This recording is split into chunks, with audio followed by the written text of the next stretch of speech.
So I had gone to a spot in the woods near my house where I saw because I decided, instead of trying to figure out how to make this video, um, as the whole show is really about channeling Mother Earth, why don't I just sit with her and let her guide me? So I went to the spot where I had seen this really amazing kind of formation of branches and vines that had reminded me of like a headdress that I had pictured, um, and this idea of like rooting from both sides, like into the sky and into the earth, and in all directions. Like that being grounded doesn't just mean like necessarily being in one place on the ground. And anyway, so I was sitting there and I um, realized that this structure was actually had started from a branch that had been broken off from a larger tree next to it, and that it had fallen, and it looked almost like the limbs had rooted into the ground. And then there were vines that were connecting that branch that had fallen with the other trees. And so what the earth said was, it's like, even when you break off of me, you're still connected to me. You root in the ground in a different place, and allow the vines, which are like the connections, like the strings of the web, the vines connect in new and beautiful ways to create different shapes than what would happen if, the trees just all grew like straight up. And it was this sense of like, it's not linear. We're not meant to progress in a straight line, like my parents worked hard, and then my parents work hard, and then I work hard, and like we just keep growing bigger and bigger up this line, to like amass more stuff or get further ahead in this one direction. It's like sometimes that's true, and sometimes it's time to go in a different direction completely, and you like a branch comes or flies off, and then gets sent to a different place, and that ends up allowing these new connections to be formed that would never ever be formed if we stayed in the same trajectory that our family is in. And then I looked up what vine meant. I mean, because I knew that it had some other meaning besides what just the plant. And the vine is used. Jesus said in the Bible that he said, "I am the vine," and it's also used as a word for the church. It's that connection. It's love. It's the web that binds us all. And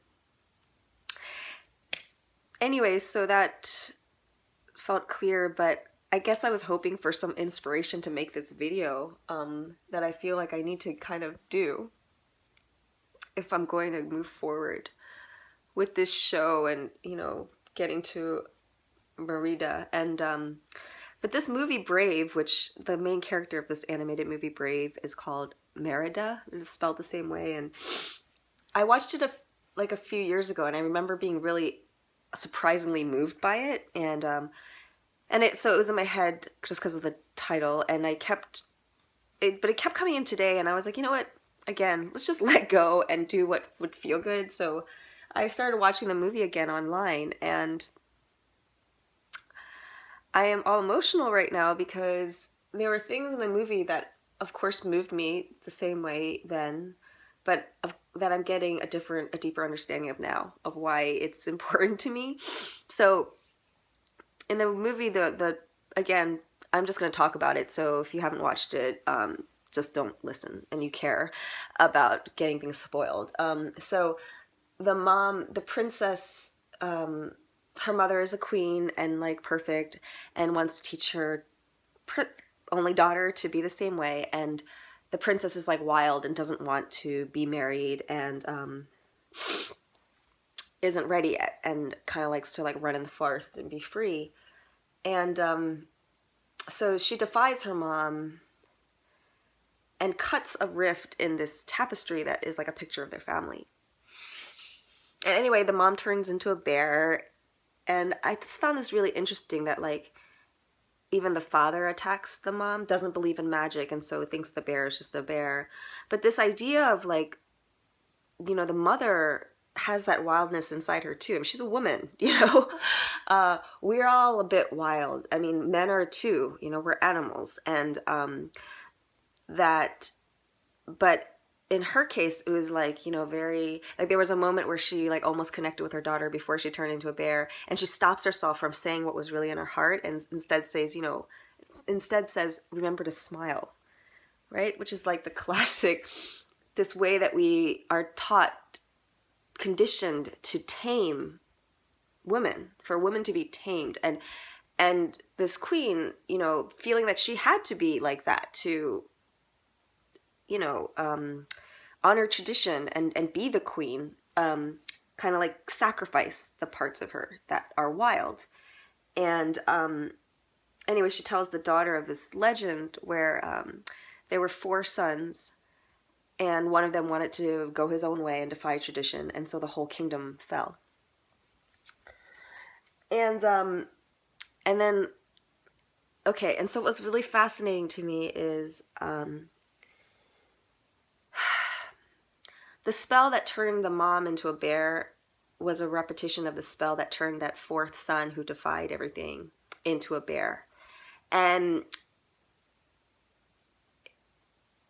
it shows exactly what I'm doing with the family constellation, this ancestral healing I'm doing. It's like, if we do not understand and listen and see the whole picture, then the patterns will keep repeating. And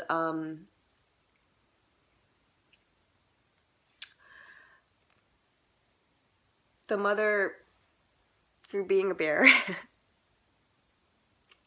and like witnessing her child speak up and mature, and you know, the mother is able to experience the child's own kind of beauty or perfection or strength, and then the mother also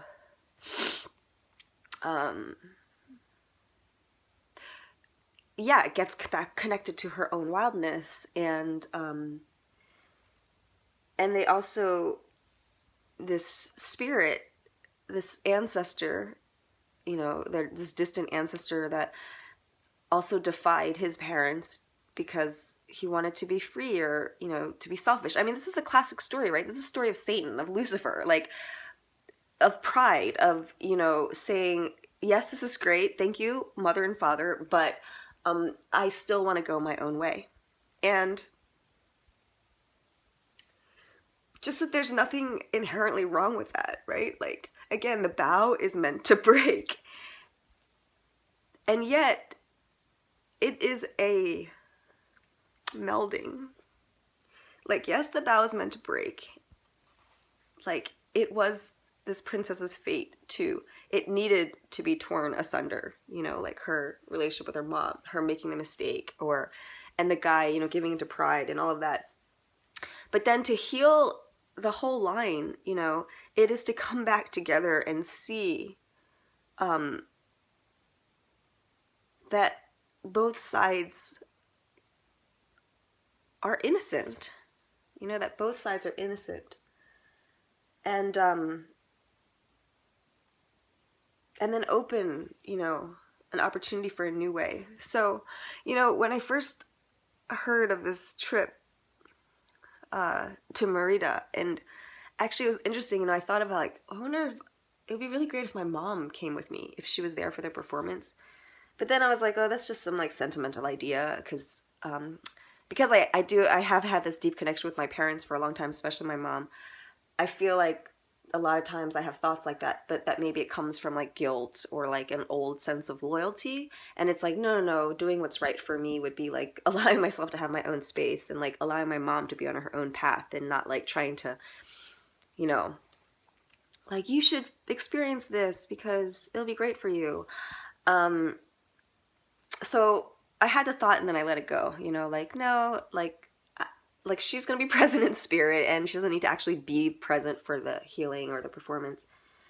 And then seeing my grandmother today, I kind of thought, yeah, it'd be great if she was healthy enough or if it was meaningful for her to even be there. Because my grandmother suffers from dementia. So she's like, yeah, I don't know how much of her attention span would, but I did think to share the creation story I wrote with her in Korean because I think she would still feel it. And anyway, and I'm watching this movie. I'm actually just wondering this again. I'm like, what is the pattern that wants to be reconfigured? And you know, I'm feeling like I really want my mom to be there. And maybe it's just admitting that, you know, like it's not for her, but like I want her to be there. Like my mom's mom, my grandmother's mom, left my grandmother when she was 2 to open a hotel chain in Japan. Like, yeah, imagine the kind of strength and pain that someone might be in to do that. So my grandmother was like very, and I don't know if it's because of that, but she was kind of a cold mother. You know, she had 8 kids, didn't want any of them. Wanted to become a singer. My mom, you know, was like this perfect daughter, and my grandmother didn't really treat her well for a long time, but then later was grateful for her only daughter, and my mom has lived this life of I wouldn't say she's a martyr, but yeah, I don't think she has not been in touch with her own true desires, you know, since she was a little girl. And I know that that's not causing, that's why all of her health challenges are up, because they're trying to point her to look at that. And so and you know, in my case, I've been looking at the ways that like I've been in pride or like ways that I've been stuck. And I felt like, you know, like how much more in humility can I be? Like I'm living with my parents right now. I'm open to that. I knew that it was a big opportunity for healing, and I think I've been doing well, and they've been doing well, and we've been working a lot of stuff out, and I feel like I've been open to receiving and open to like the ego thing of feeling like a loser or, you know, whatever comes with that. But I was asking myself, like, you know, is there a way that I'm still being prideful? Like I'm not really being open. And I wonder right now if it's that, like, I haven't actually said, because I haven't really felt, I didn't know maybe that, you know, like, could you show your support for me or be there for me? And again, I don't really know if that's even true, but it does feel. I mean, the whole story that I'm telling is about coming home, like returning to the mother, and allowing yourself to feel embraced, to like know that you're always supported, to wake up to that reality. And of course, it's the Divine Mother, it's like the earth. But, you know, our actual biological mothers, like, they are also representatives of the earth and of the Divine Mother. And if we chose them for a reason. And so maybe it is more direct than what I've been thinking. Like, it's actually like, okay, you've done readings for your mom, you know what she needs, you've tried to guide her, but give her space. And it's like, maybe you really meant to just be like, hey, I need you for this.